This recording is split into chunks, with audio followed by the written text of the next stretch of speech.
Freud. A interpretação dos sonhos. A literatura científica sobre os problemas dos sonhos. Capítulo 1, parte 7. Teoria do sonho e suas funções. Qualquer declaração sobre os sonhos que procure explicar o maior número possível de suas características observadas de um ponto de vista particular e que, ao mesmo tempo, defina a posição ocupada pelos sonhos numa esfera mais ampla de fenômenos, merece ser chamada de teoria dos sonhos. As teorias individuais do sonho serão diferenciadas uma das outras pelo fato de que colocam em destaque esta ou aquela característica de sonho e conectam explicações e relações com ela. Não será absolutamente necessário derivar da teoria uma função do sonhar a partir da teoria. Isto é, um uso ou qualquer atividade do sonho, mas nossa expectativa, que geralmente é ajustada à teleologia, acolherá, no entanto, aquelas teorias que prometem uma compreensão da função ao sonhar. Já familiarizamos com muitas concepções do sonho que merecem ser intitulados de teorias dos sonhos, nesse sentido do termo. A crença sustentada na antiguidade de que os sonhos eram enviados pelos deuses para orientar as ações dos homens constituía uma teoria completa dos sonhos, proporcionando informações sobre tudo o que valia a pena saber a respeito deles. Desde que os sonhos passaram a ser objeto de pesquisa científica, desenvolveu-se um número considerável de teorias, inclusive algumas são extremamente incompletas. Sem a intenção de fazer qualquer enumeração exaustiva, podemos tentar o seguinte agrupamento livre de teorias dos sonhos com base em sua concepção fundamental do grau e modo da atividade psíquica no sonho. Existem teorias como a de Delboeuf, 1885, segundo as quais a totalidade psíquica continua nos sonhos. Aqui a mente não dorme, seu aparelho permanece intacto, como se enquadra nas condições do estado de sono que diferem das da vida de vigília. Seu funcionamento normal necessariamente produz resultados diferentes durante o sono. Surge a essas teorias a questão de saber se elas são capazes de extrair todas as distinções do estado de sono.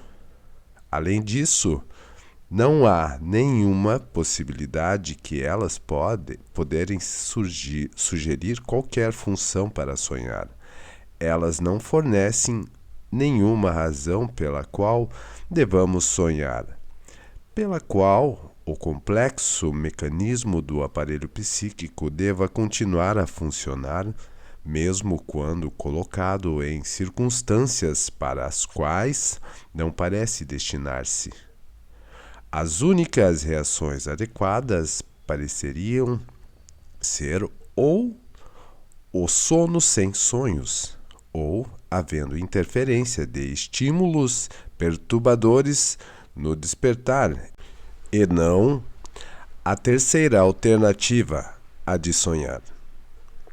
Existem as teorias que, ao contrário, supõem que os sonhos implicam uma diminuição da atividade psíquica, um enfraquecimento das conexões e um empobrecimento do material acessível.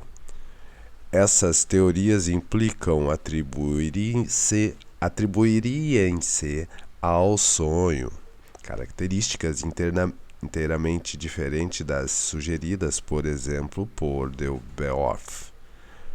O sono, segundo essas teorias, exerce vasta influência sobre a mente. Não consiste apenas no isolamento da mente em relação ao mundo externo.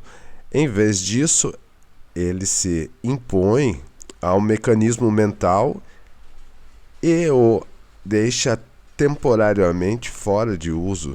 Se posso fazer uma comparação a partir de material psiquiátrico, posso dizer que as primeiras teorias constroem o sonho como uma paranoia, enquanto as segundas os fazem segundo o modelo de uma demência ou de uma amnésia. A teoria de que apenas um fragmento da atividade psíquica encontra expressão nos sonhos, por ter sido paralisada pelo sono, é a mais popular entre os autores médicos e no mundo científico em geral, tanto quanto se possa presumir que haja um interesse geral na explicação dos sonhos. Esta pode ser descrita como a teoria dominante.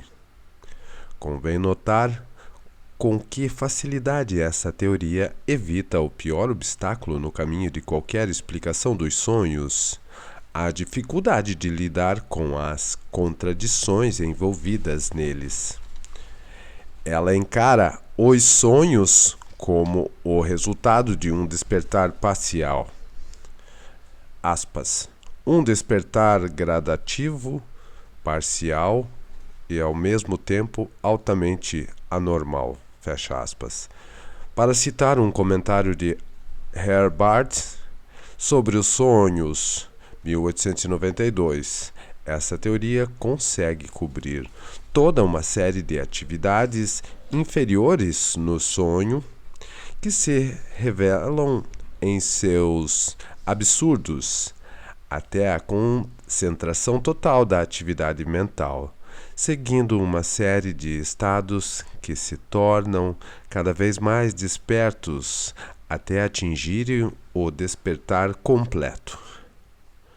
Os que julgam não poder dispensar uma colocação em termos da fisiologia, ou para os quais uma afirmação nesses termos parece mais científica, encontrarão o que procuram na explicação dada por Bis, 1878. Aspas. Esse estado de dormência, no entanto, gradualmente se aproxima do fim. Nas primeiras horas da manhã, o material acumulado da fadiga, que se acumulou na albumina do cérebro, diminui gradualmente. Uma quantidade cada vez maior dele é decomposta ou eliminada pelo fluxo incessante da corrente sanguínea.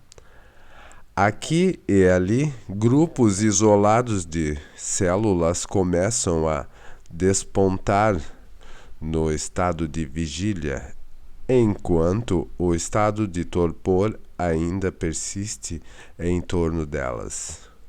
O trabalho isolado desses grupos separados surge, então, diante de nossa consciência obscurecida de associação.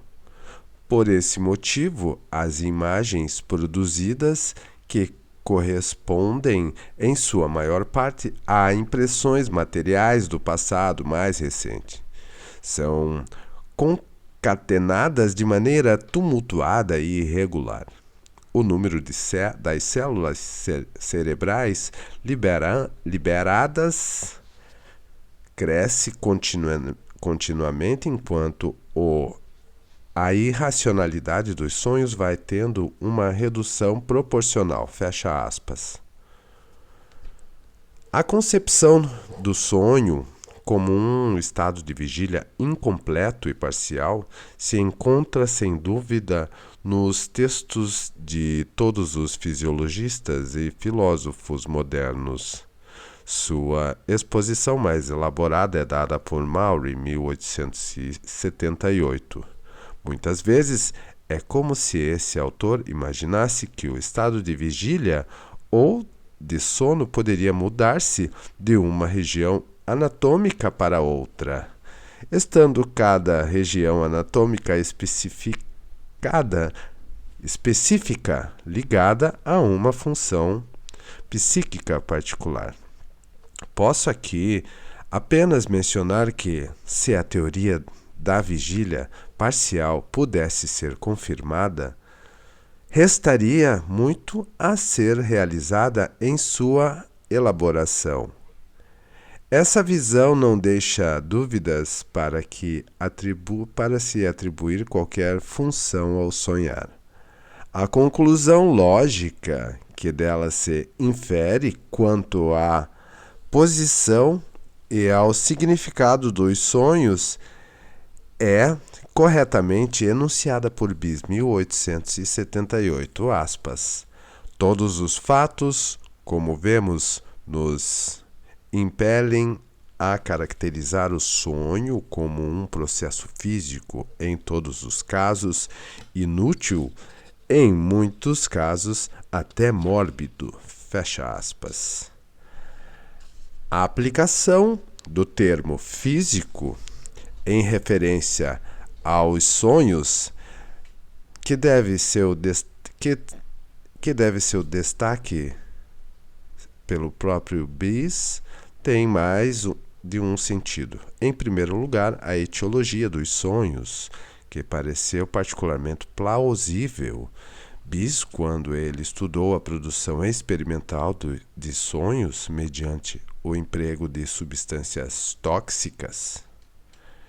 Isso porque as teorias dessa natureza envolvem uma tendência a limitar a instigação dos sonhos, tanto quanto possível às causas somáticas. Apresentadas em sua forma mais extrema, a visão é a seguinte: uma vez que adormecemos pela exclusão de todos os estímulos, não há necessidade nem ocasião para sonhar senão com a chegada da manhã. Quando o processo de ser gradualmente acordado por estímulos recebidos poderia refletir-se no fenômeno de sonhar, mas, na verdade, não é possível manter um sono livre de estímulos. Eles incidem na pessoa adormecida vindos de todos os lados, como os germes da vida de que se queixava Mefistófeles, vindo de fora para de dentro, vindo de fora e de dentro, e até de partes do corpo que passam despercebidas na vida de vigília. Assim, o sono é perturbado, primeiro por uma parte da mente é abalada,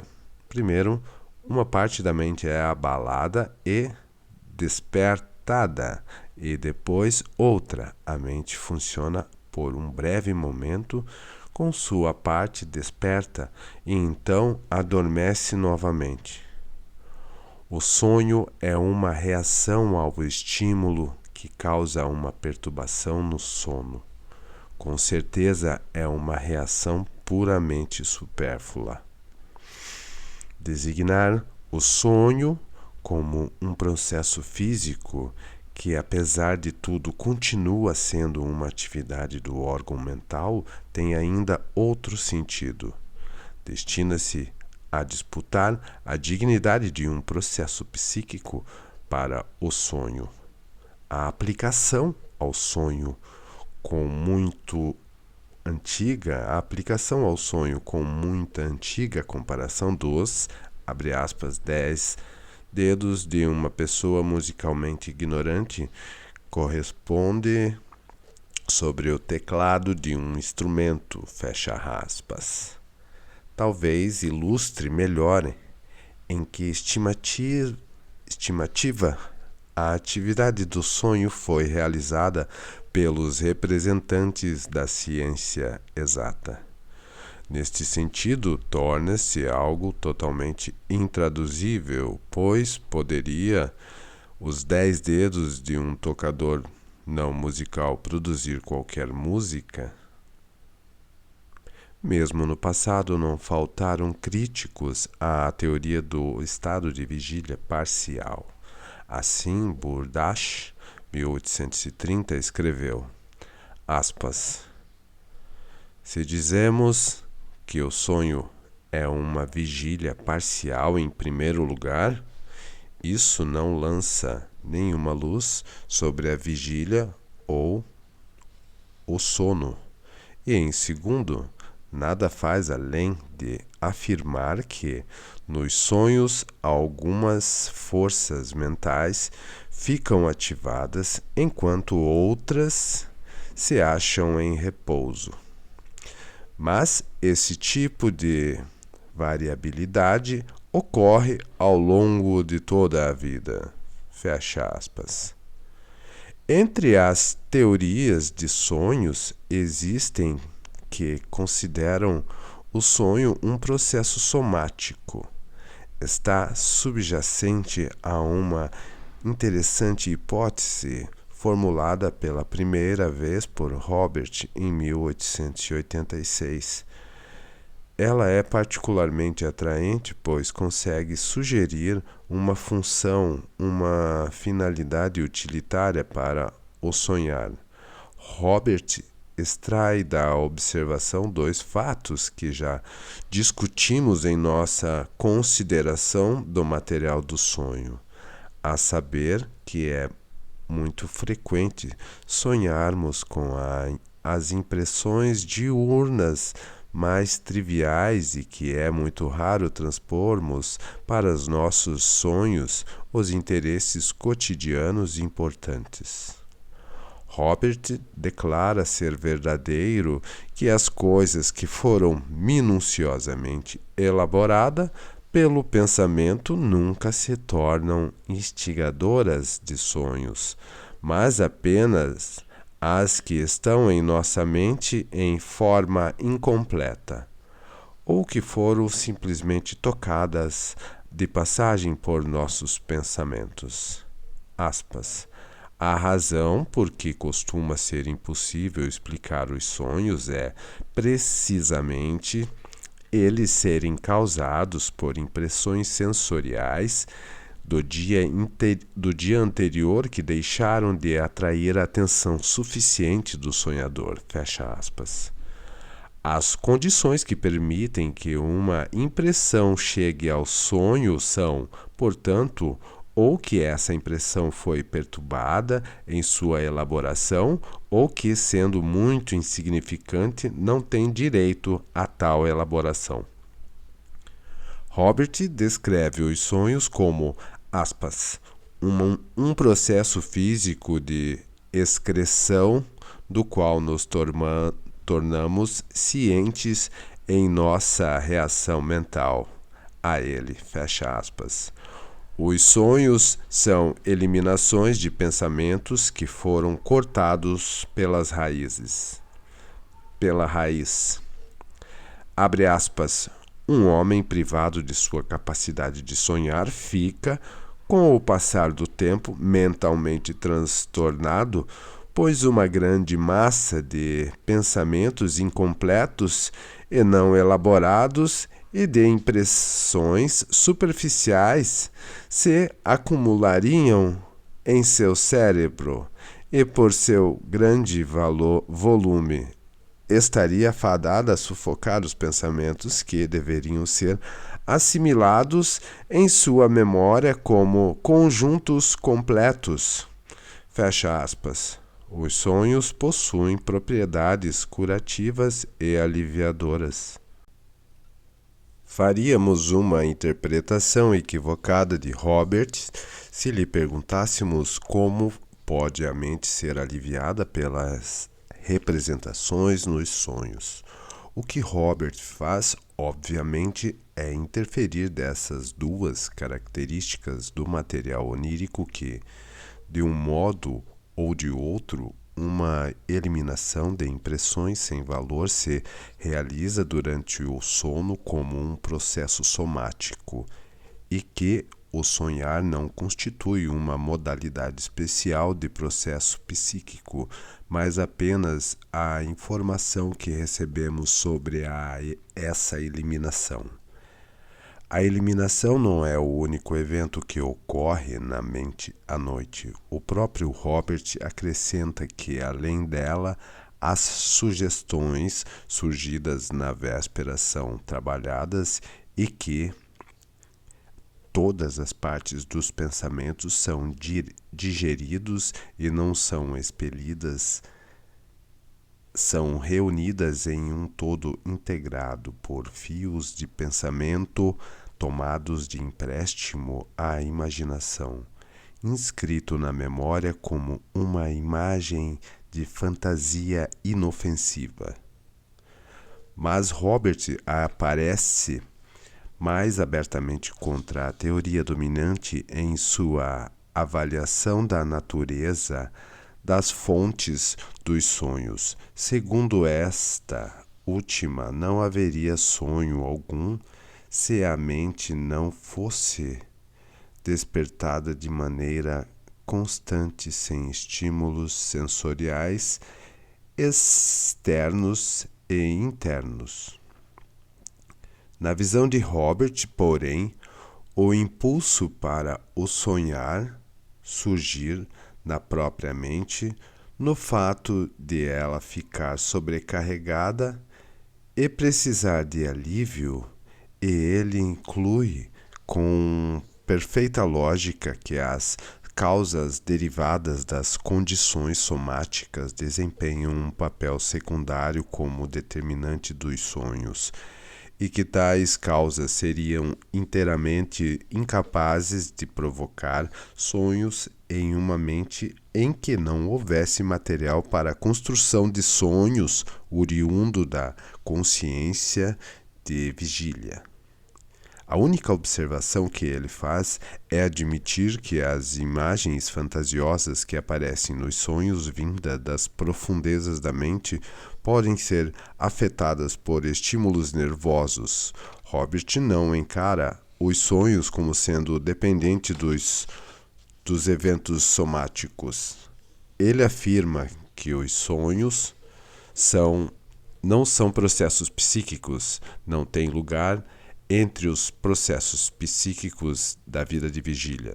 São processos somáticos que ocorrem todas as noites no aparelho relacionado com a atividade mental e tem como função a tarefa de proteger esse aparelho da tensão excessiva, ou, se a comparação puder ser alterada, para limpar a mente.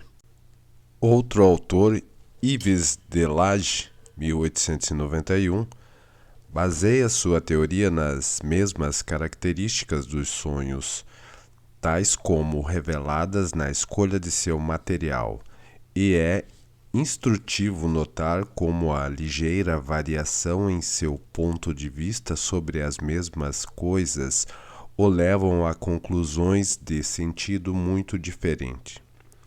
Delage, depois de ter perdido por morte uma pessoa muito querida para ele, descobriu o fato de que não sonhamos com o que ocupou todos os nossos pensamentos durante o dia, ou não até por isso tenha começado a dar lugar a outros interesses cotidianos. Suas pesquisas em meio a outras pessoas corroboraram a verdade desse fato. Ele faz o que seria uma observação interessante dessa natureza se provasse ter validade geral a respeito dos sonhos dos jovens casais, abre aspas, se estivessem profundamente apaixonados, quase nunca sonhavam um com o outro antes do casamento ou durante a lua de mel. E se eles têm um sonho de amor, é ser infiel a alguma pessoa indiferente ou odiosa. Como é então que sonhamos? Delage identifica o material de nossos sonhos como consistindo em fragmentos e resíduos dos dias precedentes e de épocas anteriores. Tudo que aparece em nossos sonhos, ainda que a princípio nos inclinemos a considerá-lo como uma criação de nossa vida onírica, revela-se quando o examinamos mais de perto como a reprodução não reconhecida de material já vivenciado. Abre aspas, memória inconsciente, fecha aspas. Mas esse material de representação possui uma característica comum. Provém de impressões que provavelmente afetaram nossos sentidos com mais intensidade do que nossa inteligência, ou das quais nossa atenção foi desviada logo depois que surgiram. Quanto menos consciente e, ao mesmo tempo, mais forte tenha sido uma impressão, mais possibilidade de ela de desempenhar um papel no sonho seguinte. Estas são essencialmente as mesmas duas categorias de impressões, as insignificantes e as não ajustadas, que foram enfatizadas por Robert, 1886. Delage, contudo, dá à situação uma interpretação diferente, pois acredita que é por não terem sido trabalhadas que essas impressões são passíveis de produzir sonhos, e não por serem triviais. É verdade que um certo sentido que as impressões triviais não foram completamente trabalhadas, sendo da ordem das impressões novas, elas são, abre aspas, tantas molas esticadas, fecha aspas, que se soltam durante o sono, uma impressão poderosa que tenha esbarrado casualmente em algum obstáculo no processo de ser trabalhada, ou que tenha sido deliberadamente refreada, tem mais justificativa para desempenhar algum papel nos sonhos do que uma impressão que seja fraca e quase despercebida. A energia psíquica acumulada durante o dia por inibição e supressão torna-se a mola mestra dos sonhos durante a noite. O material psíquico que foi suprimido vem à luz nos sonhos. Nessa altura, infelizmente, Delage interrompe sua linha de pensamento. Ele pode atribuir apenas a menor parte de uma atividade psíquica independente no sonho e, portanto, em sua teoria do sonho, reverte a doutrina dominante de um sono parcial no cérebro. Abre aspas. Resumindo, o sonho é o produto do pensamento errante sem objetivo e sem direção, concentrando-se sucessivamente nas memórias que mantiveram intensidade suficiente para trabalhar seu caminho e impedi-lo de passar, estabelecendo entre elas um elo ora fraco e indeciso, ora mais forte e mais estreito, dependendo se a atividade cerebral continua, é maior ou menor abolida pelo sono. Em um terceiro grupo, podemos incluir as categorias dos sonhos que atribuem à mente no sonho uma capacidade de inclinação para desenvolver atividades psíquicas especiais de que, na vida de vigília, ela é totalmente ou basicamente incapaz. A ativação dessas faculdades costuma conferir aos sonhos uma função utilitária. A maioria das opiniões de sonhar dadas pelos autores antigos no campo da psicologia enquadra-se nesta classe. Basta-me, porém, citar uma frase de Burdach, 1838. O sonhar, escreve ele, abre aspas, É uma atividade natural da mente que não é limitada pelo poder da individualidade, não é interrompida pela consciência de si mesma e não é dirigida pela autodeterminação, mas que é a vitalidade dos centros sensoriais atuando livremente. Fecha aspas.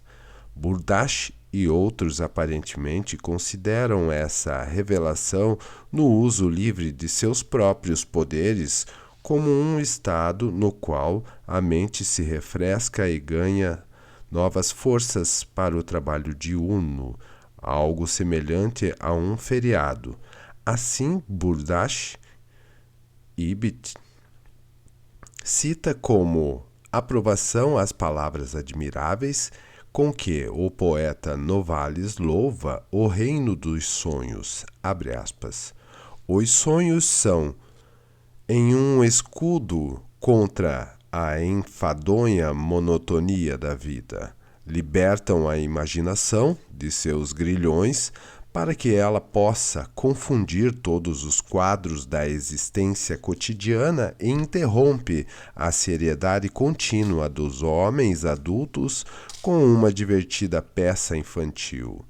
Sem sonhos, por certo, envelheceríamos mais cedo. Assim, podemos contemplá-lo, não talvez como um presente do céu, mas como uma recreação preciosa, como companheiros amáveis em nossa peregrinação para o túmulo. Fecha aspas. A função curativa e revigorante dos sonhos é descrita com insistência ainda maior por Purkinje, 1846, abre aspas. Essas funções são executadas especialmente pelos sonhos produtivos. Eles são o livre curso da imaginação e não têm ligação alguma com os assuntos cotidianos. A mente não tem nenhum desejo de prolongar as tensões da vida de vigília, procura relaxá-las e recuperar-se delas. Produz, em primeiro lugar, condições contrárias às da vigília. Cura o pesar com a alegria e as preocupações com a esperança e as imagens da descontração, o ódio com o amor e a amizade, o medo com coragem, a previdência mítica, a dúvida com a convicção, confiança sólida e a vã esperança com a realização. Muitas das feridas do espírito que são constantemente reabertas durante o dia são curadas pelo sono, que as cobre e resguarda de novos danos. Sobre isso, o efeito curativo do tempo é parcialmente baseado. Fecha aspas. Todos temos a sensação de que o sono exerce um efeito benéfico sobre as atividades mentais, e o obscuro funcionamento da mentalidade popular se recusa a abrir mão de sua crença de que sonhar é uma das maneiras pelas quais o sono proporciona seus benefícios. A tentativa mais original e ampla de explicar os sonhos como uma atividade especial da mente capaz de livre expansão apenas durante o estado de sono, foi a que empreendeu Schneider em 1861. Seu livro é escrito em um estilo bombástico e extravagante e se inspira em um entusiasmo quase extasiado por seu assunto destinado a repelir quem quer que não consiga partilhar de seu fervor. Cria tantas dificuldades à análise de seu conteúdo que passamos com alívio à exposição mais clara e mais sucinta das doutrinas de Schneider, fornecida pelo filósofo Volkel, abre aspas, dos conglomerados místicos e todas as ondas lindas e magníficas lá. De fato, pisca e irradia uma luz sinistra dos sentidos, mas o caminho do filósofo não se torna mais claro. Fecha aspas. É nesses termos que os escritos de Schneider são julgados até mesmo por seu discípulo Volkel, 1875. Schneider não é um dos que acreditam que as capacidades da mente continuem inalteradas na vida onírica. De fato, ele explica como no sonho a centralidade e a energia espontânea do ego são enervadas, como a cognição, o sentimento, a vontade e a imaginação se transformam por meio dessas descentralização como nenhum caráter mental verdadeiro, mas apenas a natureza de um mecanismo. Pertence aos resquícios dessas forças psíquicas, mas em vez disso, a atividade mental, que se pode descrever como, abre aspas, imaginação, fecha aspas, liberta do domínio da razão e de qualquer controle moderador, salta para uma posição de soberania ilimitada. Embora a imaginação dos sonhos lance mão das lembranças recentes da vigília como o material de que é feita, ela as erige como estruturas que não guardam a mais remota semelhança com as da vida de vigília. Revela-se nos sonhos como possuindo não só poderes reprodutivos, mas também poderes produtivos. Suas características são o que empresta aos sonhos seus traços singulares. Ela mostra preferência pelo que é excessivo e monstruoso, mas ao mesmo tempo liberta dos entraves das categorias de pensamentos. Pensamento, ela adquire maleabilidade, agilidade e versatilidade. É suscetível da maneira mais sutil às nuances do sentimento de ternura e às emoções apaixonadas, e logo incorpora nossa vida interior em imagens plásticas externas. Nos sonhos, a imaginação se vê destituída do poder da linguagem conceitual.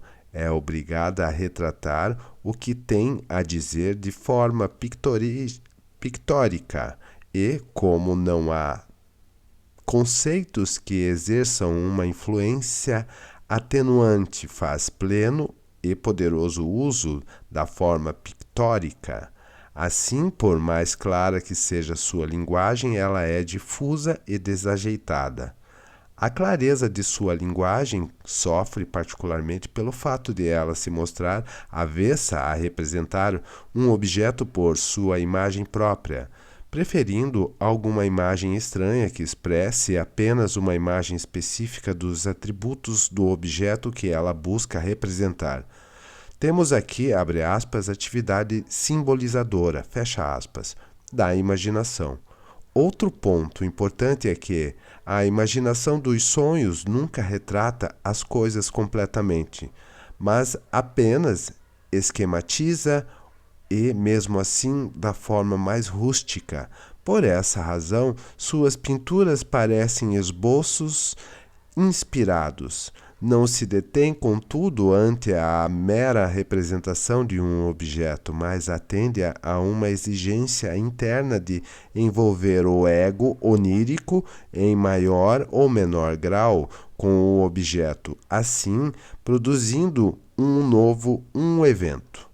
O sonho visual, por exemplo, retrata moedas de ouro na rua, o sonhador que as pega se alegra e as leva embora. O sonhador as apanhará com prazer e as levará consigo.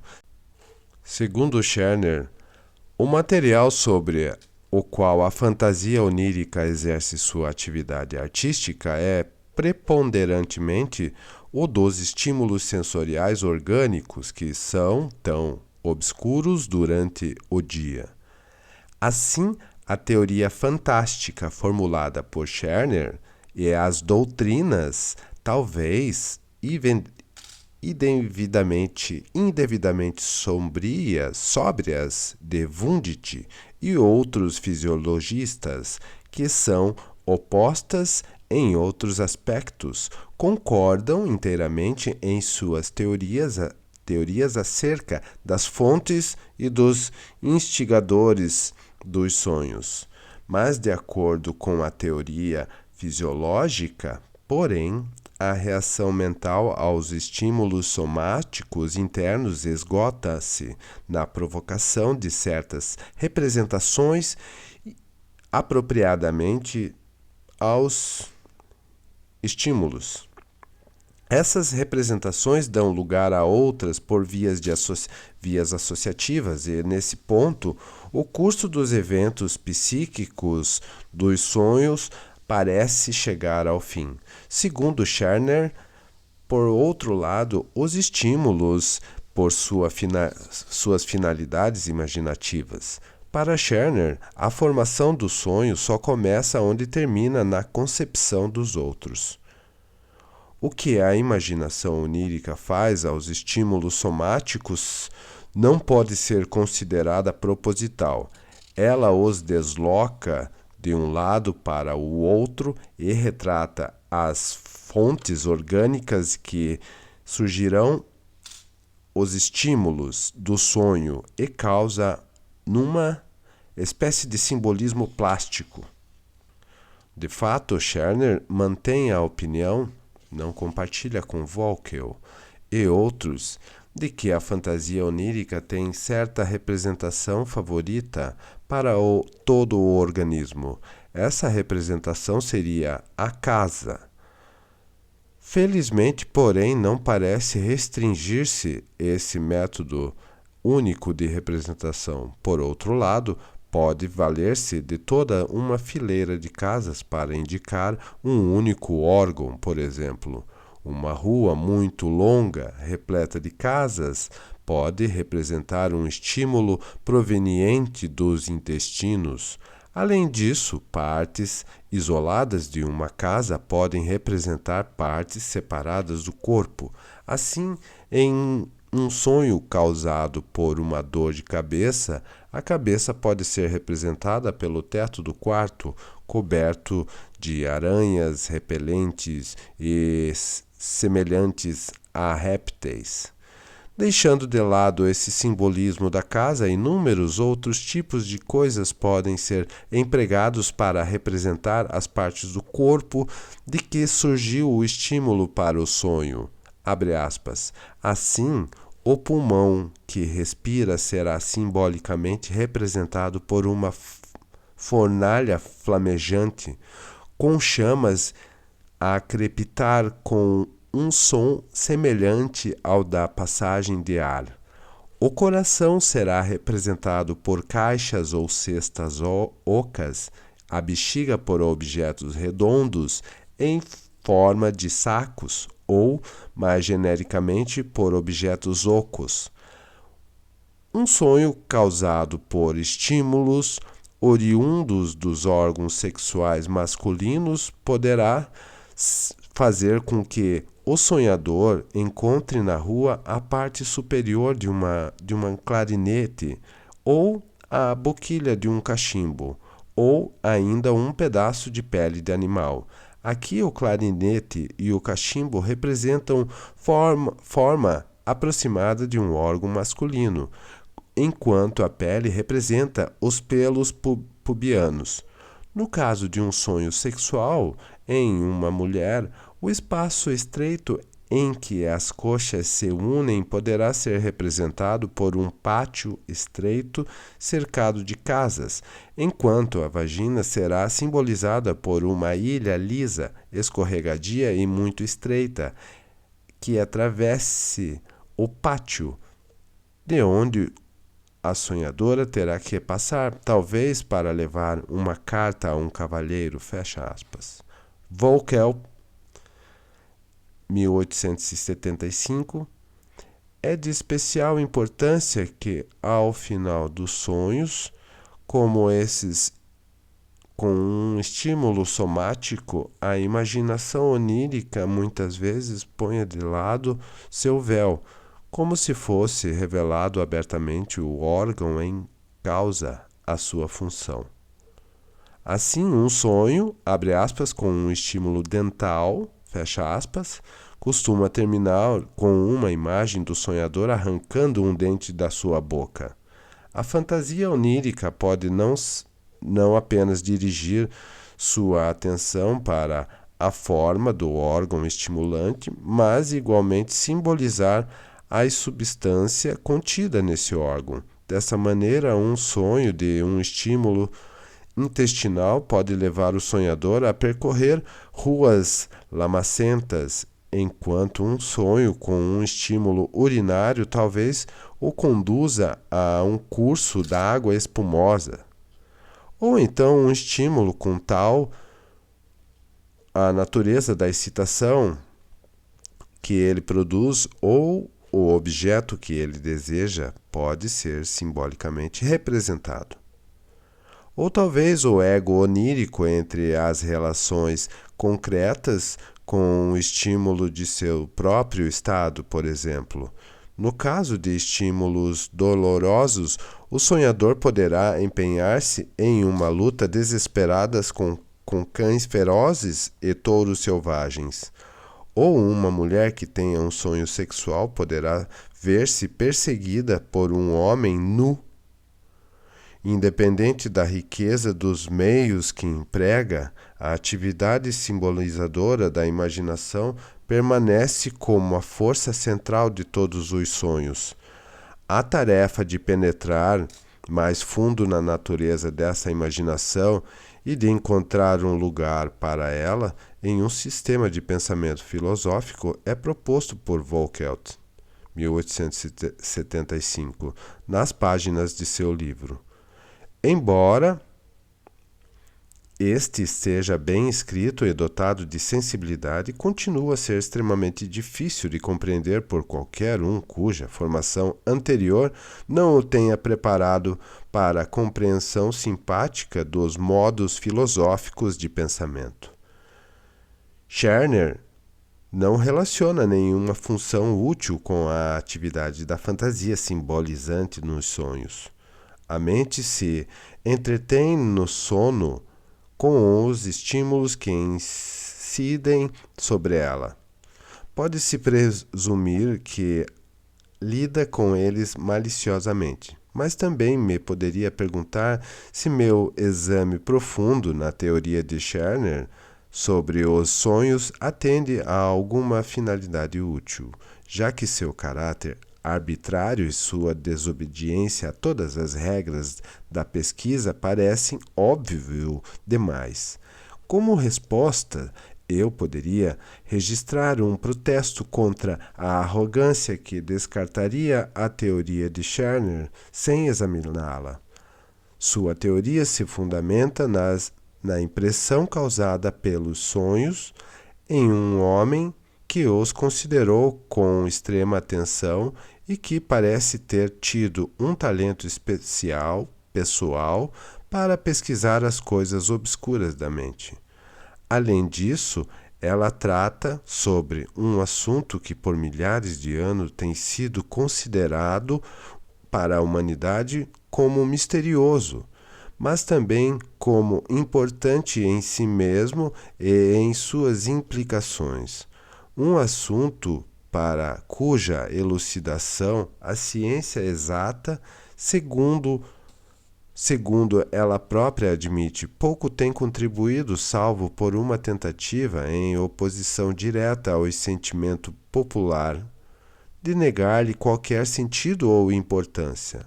E por fim, pode-se afirmar honestamente que, na tentativa de explicar os sonhos, não é fácil evitar ser fantasioso. As células ganglionares também podem ser fantasiosas. O trecho que citei de um pesquisador sóbrio e rigoroso como Beats 1878, que descreve o modo como o alvorecer do estado de vigília penetra furtivamente na massa de células adormecidas no córtex cerebral. Não é menos fantasioso, nem menos improvável, do que as tentativas de Scherner de chegar a uma interpretação. Espero poder demonstrar que há por trás destas últimas um elemento de realidade, embora tenha sido apenas vagamente percebido e lhe falte o atributo de universalidade que deve caracterizar uma teoria dos sonhos. Por ora, a teoria do sonho de Scherner e seu contraste com a teoria médica talvez nos leve a perceber entre quais extremos a explicação da vida onírica ainda está vacilante.